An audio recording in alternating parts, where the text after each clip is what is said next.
American cars from the 50s and Soviet cars from the 70s. Of course, it's Havana, Cuba. Let me show you around. Let's go.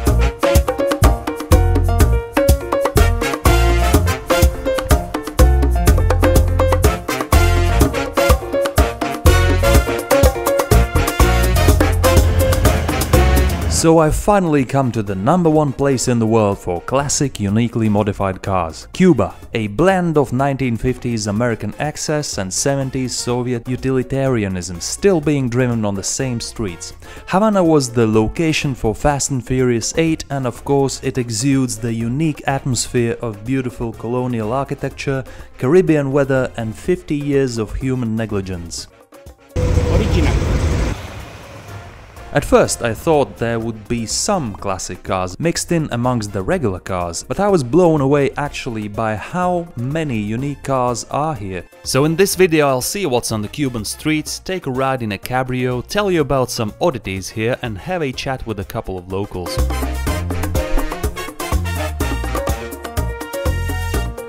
But before all that, do you know why there are so many cool old cars concentrated in one place? Well, thanks to Cuba's proximity to Florida, it became a holiday destination for wealthy Americans in the 40s and 50s. Cuba had strong middle class with passion for American cars in those years. Fidel Castro came to power in 1959 and a ban was placed on imported cars and parts. So now the Cubans had no choice but to turn to the Soviet Union for vehicles, buying Ladas, Moskviches, Polish Fiats and some gas luxury cars.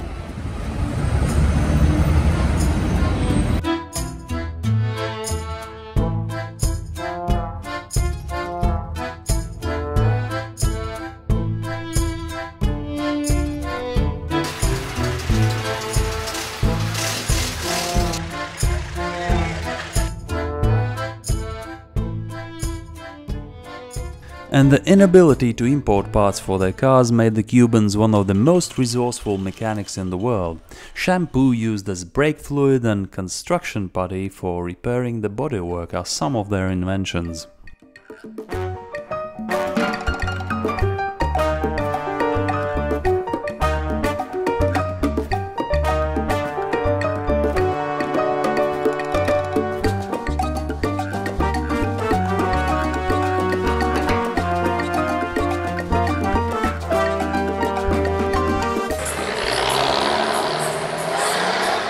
Did you notice something strange about this car? The sound and the smoke. Many of the classic American cars have been refitted with cheap Kia, Hyundai diesel engines, tractor engines or even stationary pump engines. This senor has chosen an Isuzu engine for his 1951 beauty.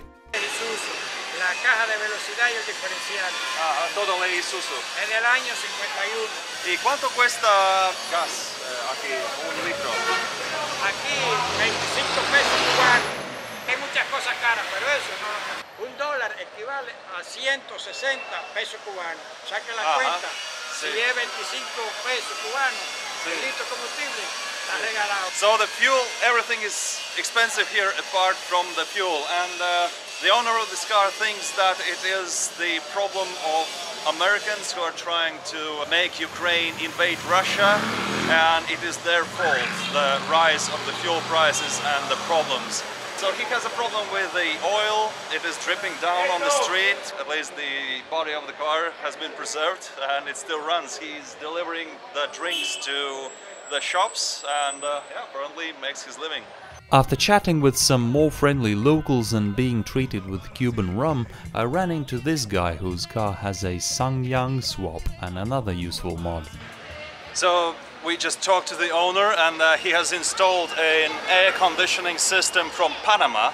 It is like universal air conditioning system which can be installed in buses, in cars. In the interior it's like a bolt-on vent box which looks definitely like not an original part, but it functions really well. These engine swaps with barely any available parts are impressive, but then I noticed this, a Jeep built entirely of construction and scrap metal around a Russian Lada engine.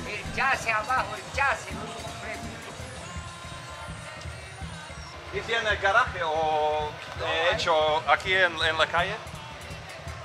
Okay, so it was made there, sound like a garage. This ingenuity of the local mechanics has created another phenomenon, the Frankenstein cars.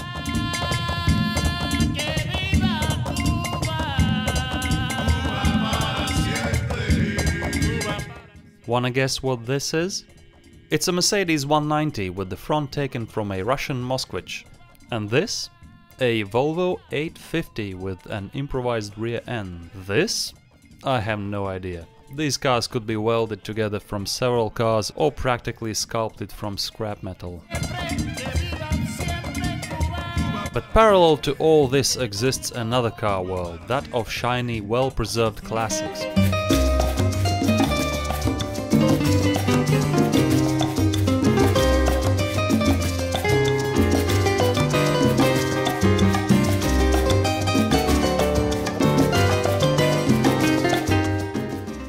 See, there is a disproportionate difference between the regular Cubans who make on average 40 euros per month and those who serve tourists.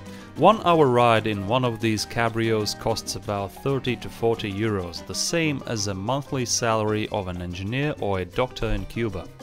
So the tourist taxi owners can afford buying original imported parts and maintaining their cars in good condition. Of course, they need to know the right people who can get these parts in Cuba. Here we have a Thunderbird in pristine condition. It definitely stands out from all the cars we have here. And the owner says that it's difficult to have the parts delivered from the US. He just changed the carburetor that was delivered for $190. Which originally costs like 97. In a world where a monthly salary is $40, it is an outrageous price. And of course I had to take a ride in one of those cool cabrios, but with the original V8 engine. In my opinion, the sound of a V8 changes the whole experience.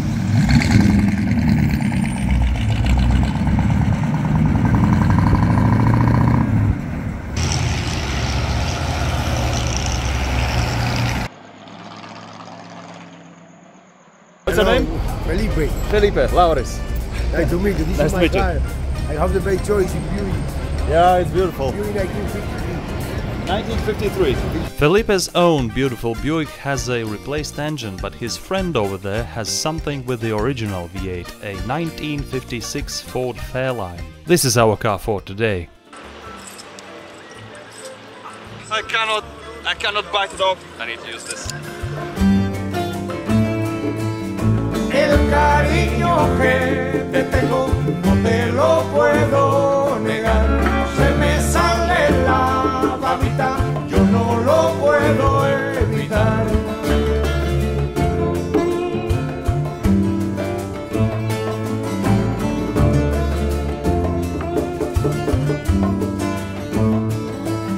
Cuando Juanita y Chan Chan en el mar servían arena, como sacudí el jibe, a Chan Chan le daba pena. Revolution Square is not only one of the must-visit places, but also a classic car exhibition where all the tourist taxis meet. Limpia el camino de paz, que yo me quiero sentar en aquel tronco que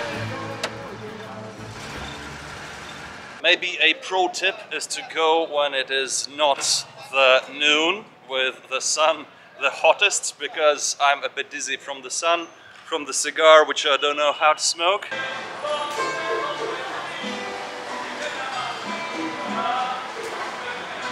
So I just sat down for coffee and randomly met a guy who is setting up tourists to the taxi drivers, and he happens to have his own car. Unfortunately, Yandel here has lost his license and there are some hostilities going on, some competition. So his car is over there, the blue Cabrio, and unfortunately someone has punctured tires on his Cabrio, and of course in Cuba he's gonna have a hard time getting replacement, the spare wheels. So such is life. Even now, when it is after COVID time, 2023, there are not too many tourists, but the competition is fierce. But right now, the Cuban is very bad for the tourists because don't have a lot of tourists. Yeah. Maybe next month or next year is better for the walking. But the convertible in Cuba is the better for the tour in Cuba is the convertible because it's old. For example, my car is a Chevrolet 1954. Everything inside is original. And Yandel says that there is a company that makes spare parts similar to ones that are available in the US, but they are made here in Cuba, right?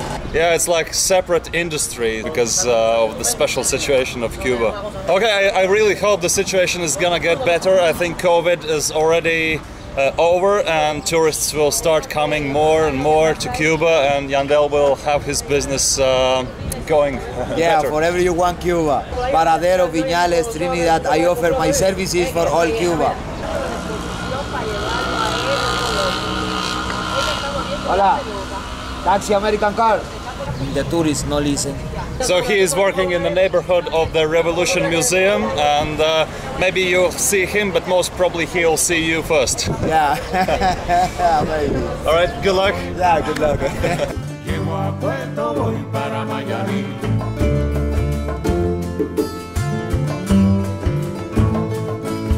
De Alto Cedro voy para Martané. If you like this video, please consider subscribing. In the next video I'll try out various sorts of Cuban public transport and give some tips on how to get around Cuba. See you in the next one.